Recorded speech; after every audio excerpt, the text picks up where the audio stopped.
কখনো কখনো মানুষের জীবনে সবচেয়ে বড় পরীক্ষা আসে তার কাছের মানুষদের মাধ্যমে। যে মানুষকে আমরা সবচেয়ে ভালোবাসি, অনেক সময় সেই মানুষটিই হয়ে যায় আমাদের ধৈর্যের পরীক্ষা। আজকের গল্প এক কাঠুরে ও তার অবাধ্য স্ত্রীর কাহিনী, একটি সত্যি শিক্ষণীয় গল্প যা আমাদের শেখায় ধৈর্য, ন্যায় এবং আল্লাহর উপর ভরসা রাখলে আল্লাহ কখনো কাউকে অপমানিত হতে দেন না।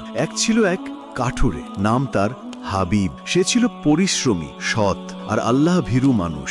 প্রতিদিন ভোরবেলায় নামাজ পড়ে বন থেকে কাঠ কেটে জীবিকা নির্বাহ করত। যতটুকু উপার্জন হতো তাতেই আলহামদুলিল্লাহ বলে সন্তুষ্ট থাকত সে। কিন্তু তার স্ত্রী সারা ছিল একেবারেই উল্টো স্বভাবের। সে ছিল অভিযোগপ্রবণ, লোভী আর আল্লাহর কৃতজ্ঞতা ভুলে যাওয়া নারী। প্রতিদিন হাবিব ঘরে ফিরলে সারা মুখ বাঁকিয়ে বলতো, এই সামান্য টাকায় কদিন চলবে? পাশের লোকদের দেখো, তারা কি সুন্দর বাড়ি বানাচ্ছে, কেমন পোশাক পরে, তুমি সারাদিন কাঠ কেটে কেবল কষ্টই আনো। হাবিব কিছুই বলতো না, শুধু মৃদুস্বরে বলতো, সারা, আল্লাহ যা দিয়েছেন তাতেই তো শান্তি খোঁজো। অসন্তুষ্টি করলে আল্লাহর রহমত সরে যায়। কিন্তু সারা তার কথা শুনতো না। দিন দিন সে আরো কঠিন, আরো অবাধ্য হয়ে উঠছিল। একদিন হাবিব বন থেকে কাঠ কেটে ফিরছিল। হঠাৎ পথে এক বৃদ্ধ লোকের সঙ্গে দেখা হলো। বৃদ্ধ বললেন, বাবা, একটু পানি পাবে কি? খুব পিপাসা পেয়েছে। হাবিব নিজের পানির পাত্রটা এগিয়ে দিল। বৃদ্ধ পানি খেয়ে বললেন,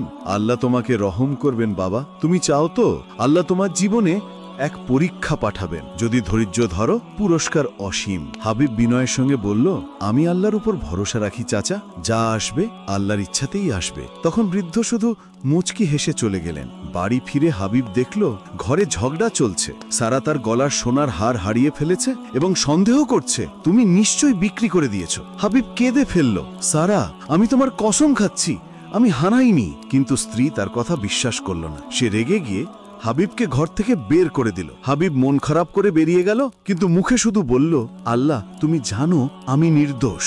রাতের দিকে এক ধনী ব্যবসায়ী তার পথে এসে দাঁড়ালেন। তিনি বললেন, ভাই, তুমি এত রাতে একা কোথায় যাচ্ছ? হাবিব সব ঘটনা খুলে বলল। ব্যবসায়ী মুগ্ধ হয়ে বললেন, তুমি এত সৎ মানুষ, আমার বাগানে কাজ করবে, আমি তোমাকে দ্বিগুণ মজুরি দেব। হাবিব রাজি হল। কয়েক মাস পর তার সততা দেখে ব্যবসায়ী তাকে নিজের অংশীদার বানালেন। হাবিব ধীরে ধীরে ধনী হয়ে গেলেন, কিন্তু কখনো গর্ব করেননি, বরং নামাজ, দান আর বিনয় আরো বেড়ে গেল। তার স্ত্রী সারা হাবিবকে তাড়িয়ে দেওয়ার পর বুঝতে পারল সে কি বড় ভুল করেছে। যে মানুষটা আল্লাহ ভীরু ছিল তাকেই কষ্ট দিয়েছে। দিনের পর দিন কষ্টে কেটে গেল। একদিন সে রাস্তার ধারে ভিক্ষা চাইছিল। তখন এক সজ্জন মানুষ ঘোড়ায় চড়ে এসে তার পাশে থামলেন। সারা তাকিয়ে অবাক, এই তো তার স্বামী হাবিব, কিন্তু এখন সে একজন সম্মানিত মানুষ। হাবিব নিচে নেমে বলল, সারা, আমি তোমাকে ক্ষমা করলাম। আল্লাহ আমাকে পরীক্ষা করেছিলেন আর তুমিও তার পাঠানো এক পরীক্ষা ছিলে। সারা কান্নায় ভেঙে পড়ল, হাবিব,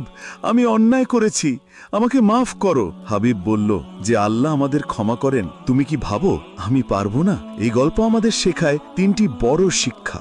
এক, ধৈর্য, কষ্টের সময় আল্লাহর উপর ভরসা রাখলে তিনিই নিজে পথ খুলে দেন। দুই, কৃতজ্ঞতা, যেটুকু আছে সেটাতেই সন্তুষ্ট থাকলে তাতেই বরকত আসে। তিন, ক্ষমা, যে ক্ষমা করে আল্লাহ তাকে উত্তম পুরস্কার দেন। কোরআনে আল্লাহ তাআলা বলেন, নিশ্চয়ই ধৈর্যশীলদের সাথে আল্লাহ আছেন। সূরা বাকারা 153। বন্ধুরা, জীবনের প্রতিটি পরীক্ষা কোনো না কোনো শিক্ষার মাধ্যম। তাই কষ্ট এলে অভিযোগ নয়, ধৈর্য ধরো, আল্লাহর উপর ভরসা রাখো। যদি গল্পটি ভালো লেগে থাকে তাহলে ভিডিওটি লাইক করো, চ্যানেলটি সাবস্ক্রাইব করো আর কমেন্টে লেখো, আমি ধৈর্য ধরব ইনশাআল্লাহ।